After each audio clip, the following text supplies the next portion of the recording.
The mudskipper is a fish that spends most of its time out of water and can walk with its fins. Okay, mudskipper is another kind of fish. కదా అది ఎక్కువ వాటర్లో కాకుండా బయట ల్యాండ్లో ఉంటుంది.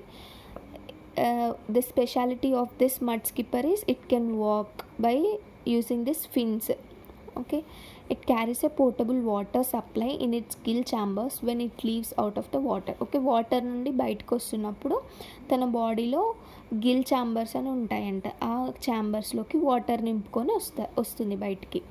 It can also breathe through the pores of its wet skin.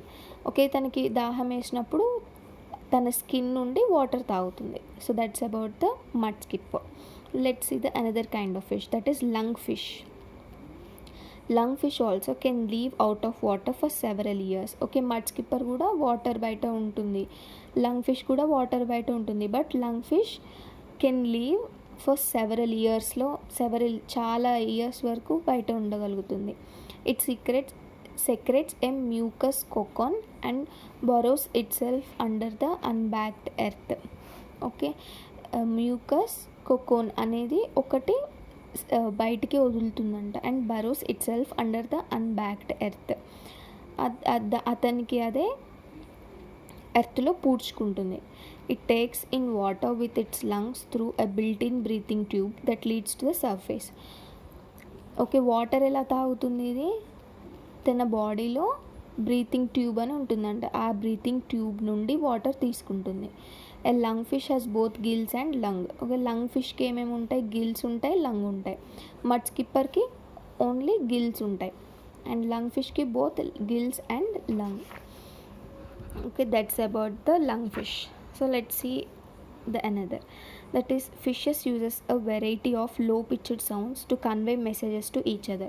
ఇప్పుడు మనం హ్యూమన్ బీయింగ్స్ అయితే we can talk because we have vocal cords. కాబట్టి మనం మాటల ద్వారా మన మెసేజ్ని కన్వే చేయగలుగుతాం. But how fishes will talk to the other fish? ఎలా మాట్లాడతాయి? They moan, grunt, croak, boom, hiss, whistle, creak, shriek and wail. So అన్ని సౌండ్స్ తోటి పక్కన ఫిష్ తోటి మాట్లాడుతుందంట. They rattle their bones and gnash their teeth. ఒక వాటి teeth చాలా స్ట్రాంగ్గా ఉంటాయి.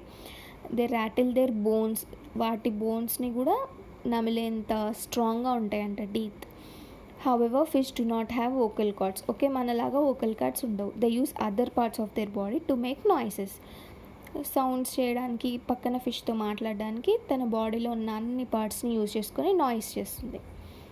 While some fishes stay near a selected home, others wander far and wide. Okay, కొన్ని ఫిషెస్ మాత్రం బయటికి రావు, ఓన్లీ అవి కొన్ని పర్టికులర్ హోమ్ లాగా చేసుకుంటాయి, ఆ హోమ్లోనే ఉంటాయి. కానీ అదర్స్ ఫిషెస్ అక్కడికి ఇక్కడికి సీ మొత్తం, రివర్ మొత్తం, వాటర్ మొత్తం తిరుగుతూనే ఉంటాయి. Notable among these are the ocean tuna, marlins, sail fish and sword fish. Okay, so అన్ని దాంట్లో they mention these 4 kind of fishes, that is tuna, marlin, sailfish and sword fish. So what are this? They have sleek streamlined body and are fast swimmers. Okay, ఈ 4 kind of fishes అనేవి ఫాస్ట్గా swim చేస్తాయంట. Fishes can form school containing millions of fishes.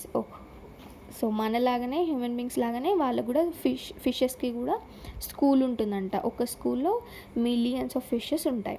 They use their eye and something called a lateral line to hold the places in the school. Okay, అవి కూడా వాటి ప్లేసెస్ని అవి choose చేసుకుంటాయి. Next, the swordfish is very bad tempered. For no reason it attacks boards and thrust snot forcefully against the wooden planking. So see here, this is the sword fish. So see, the mouth is like a knife, that's why it is named as a sword fish. ఈ sword fish అనేది చాలా temper ఉంటుందంట, దానికి చాలా కోపం. Boats కానీ thrust, small ships ఉంటే దానికి అటాక్ చేస్తుందంట. వుడెన్ ప్లాంక్ ఉంటే చాలు అటాక్ చేస్తుంది. Most fish can see in colour and use colours to camouflage themselves or defense themselves and their terrority.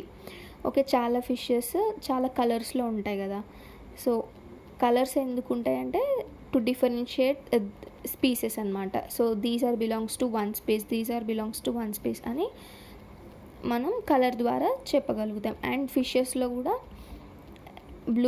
Blue కలర్లో ఉండే ఫిషెస్ ఆరెంజ్ కలర్ ఫిషెస్కి ఆపోజిట్, అలా వాళ్ళు డిఫెన్స్ చేసుకుంటారంట ఫిషెస్లో. Fish have the best possible eyesight for